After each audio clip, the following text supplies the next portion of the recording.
Hi friends, நல்லா பார்த்துக்கோங்க. இப்போ பார்த்துட்ருக்கிறது தான் நாட்டு சோளம். இதுவெல்லாம் இன்னும் கொஞ்ச நாள் கழித்து நம்மளால் பார்க்க முடியாது. இதுக்கப்புறம் நம்ம ஸ்வீட் கார்ன்ஸ் மட்டும்தான் பார்ப்போம். ஏன்னா இப்போவே நிறைய கடையில் நாட்டு சோளம் கிடைக்கிறதில்ல. ஸ்வீட் கார்ன் மட்டும்தான். இந்த மாதிரி சேலட் செஞ்சு சாப்பிட்டுட்டு போயிட்டே இருக்க வேண்டியது தான் கெட்டதுன்னு தெரிஞ்சியும். அதே மாதிரி தான் இப்போ நம்ம மனுஷ வாழ்க்கையிலையும் கெட்டதுக்கு தான் காலன்ற மாதிரி பொறாமை, போட்டி, வெளி வேஷம் போடுறது, இந்த மாதிரி எது கெட்டதாக இருக்கிறதோ அதெல்லாம் தான் நல்லதாக பார்த்துட்ருக்காங்க. நிஜமாலுமே நல்ல குணம் இருக்கிறவங்கள எல்லாம் யாருமே மதிக்க மாட்டேங்கிறாங்க. நல்ல குணம் இருக்கிறவங்களையும் கெட்டவங்களாக பண்ணி விட்டுறாங்க. அந்த மாதிரி உங்கள் வாழ்க்கையிலையும் எது அழிஞ்சு போச்சு, எதுக்கெல்லாம் காலம் இல்லைன்னு நினைக்கிறீங்களோ கமெண்ட் பண்ணுங்கள். அந்த கமெண்ட்ஸை பற்றி நம்ம டிஸ்கஸ் பண்ணலாம்.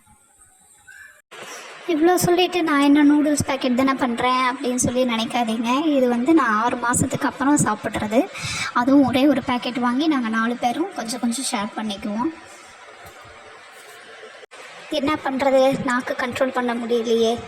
அதே மாதிரி தான் இந்த உலகமும் கெட்டவங்க கையில் மாட்டிக்கிட்டு தவிக்குது. நீங்கள் யார் இதை பற்றி என்ன நினைக்கிறீங்கன்றதை கமெண்ட்ஸ் பண்ணுங்கள்.